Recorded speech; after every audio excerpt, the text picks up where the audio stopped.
Sean Becker. How about Pizza Clown gift certificates in amounts that are your wildest dreams? $1, $2, $3. And then you made out with my roommate in a strip mall parking lot?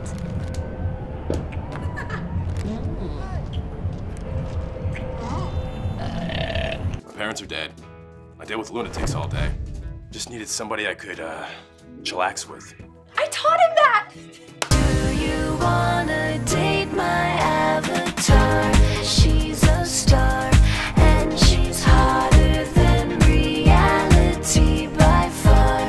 Wanna date my avatar? Sean who? My name is Sean Becker, and I am originally from San Jose, but I currently live in Los Angeles. So the thing that made me want to get into doing any kind of like film, TV production kind of came out of high school at the time. I was a senior, and they had come up with a new class that was called Teledramatic Arts. And it was basically making short films, short videos, different kinds of variety, anything from like instructional to storytelling to music video.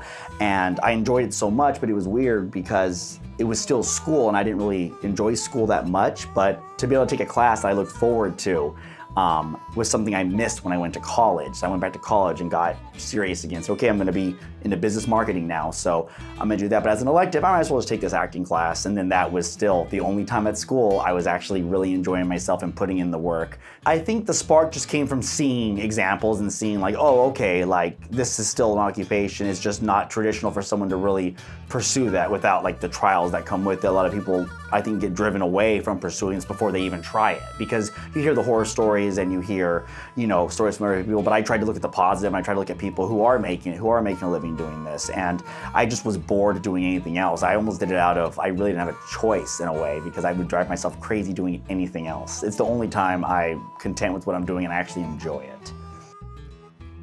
The first job I got when I moved out here, I had moved out here and I'd saved up enough money so I didn't have to like right away go for something.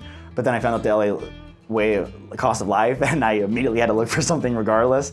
But I literally just went on Craigslist. First job I saw was like, we need an assistant editor to work for a sports bloopers show. And I just called them up and they're like, yeah, come on in. Like that day I had an interview. So I go in and they go, okay, like, so yeah, this is what you'll be doing. And it was a very automated job for assistant editors. There's not a lot of creativity, so you just have to kind of follow the steps and you can get it done. And at the time, they're like, yeah, so, you know, as long as you know Avid. I'm like, yeah, I totally know Avid. Like, I'd never turned on an Avid in my life.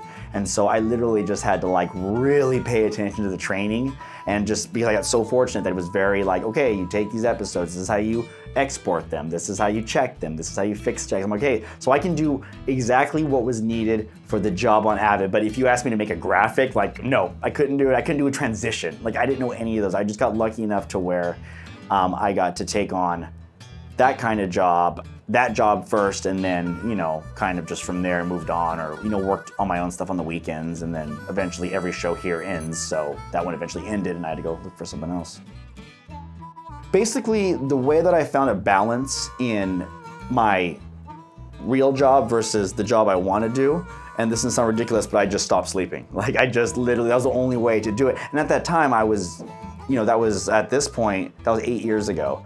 So I was able to just stay up all night and work on stuff and literally get by just a few hours of sleep. I can't do that anymore, unfortunately, because I realized how much more important sleep is, and I'll just be brain dead. So I don't have that advantage anymore, but back then it was really out of just desperation. It's like the only way I'm gonna get anything done myself. I just would work and then like my work after that, but I just really tried to cut anything that would take me away from that. And then eventually it did become a balance where I know when I have to work, and I kind of like, it's weird, it's not even a balance anymore where like Mondays and Tuesdays I'm working on this, and then weekends I'm working on this. Now it's I work on this project till it's done, and I don't do my own stuff until that's done, but now I have the money to not work, and now I can focus. So now I can't multitask anymore. I wish I could be that person, but it's just not part of my skill set. I have to stay focused on just one thing at a time. So that's the main thing I've learned. It's taken a lot of time and a lot of trial and error, but now it's in a way to where I've learned, like, some people can do a day and night thing, some people can do a weekend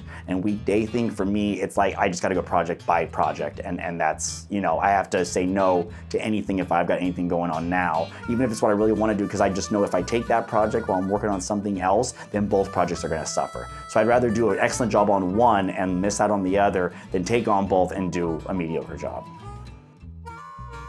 The thing about LA and about this industry is every show ends. Every movie finishes filming, every series, even if you go 20 years, that show will eventually end. So no, I'll never have a secure job for the rest of my life. And I try to, I don't know, I find that exciting. It keeps you on your toes. So like when you're finished with a job, it's not like, all right, vacation. It's like that night, I'm like, where do I work now? Like you can never relax after. And so in trying to find multiple jobs, I think a lot of that just came from networking. Something always pops in. Because I think that's the thing, is I just have to notice when stuff's coming in instead of saying no to everything. It's like I'll say no now, but then when stuff like is being offered or anything else, then I'll say yes. And literally a lot of it is just willing to work these lower rates and willing to work as a director-editor helps a lot too, because people don't want to hire both a director and an editor. So I've been able to do both, even though directing is my real passion, but I'm passionate about directing enough that I'm willing to edit to get directing jobs.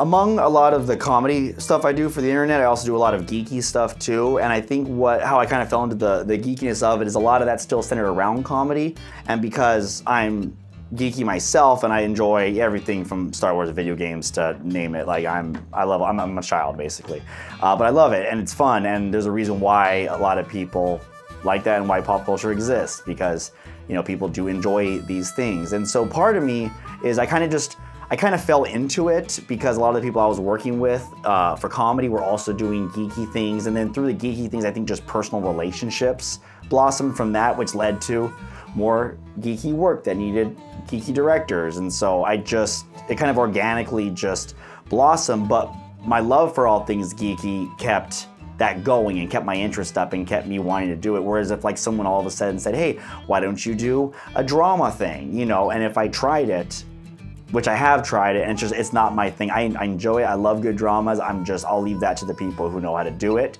and I'll do this instead. So I'm not gonna keep doing dramas. I did one, whereas with the geeky stuff, I enjoyed it, so I'll keep doing those. So that's kind of like a little bit of an offshoot off of just straight sketch comedy, is either geek-centric comedy or, you know, finding comedy in geeky things is what I like to do. Like I don't think there's too many, I think they both go hand in hand really well, and the internet's a good place to kind of exhibit stuff like that.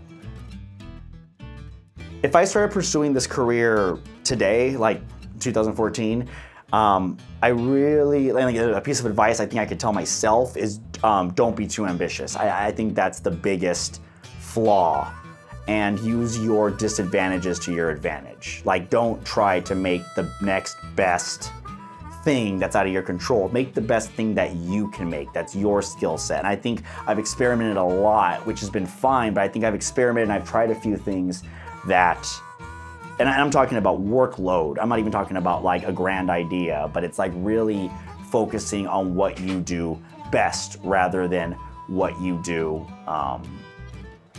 like okay, because I can take on almost any position and I'm not good at really any of them. I mean, I can do it, I understand it, but I know how to direct and I know how to edit, and so I just really need to stick to those two things. And because I feel like I am good at those things, but if I'm doing 5 projects, the work will suffer, and the work has suffered, and then I don't enjoy myself. So I think it would just be like, really don't overload yourself. Now I'm like, instead of trying to be someone who can do all these different things at the same time, I'm just like, I'd rather just really hone it in and just try to focus on exactly what I'm good at and leave the good work to everyone else.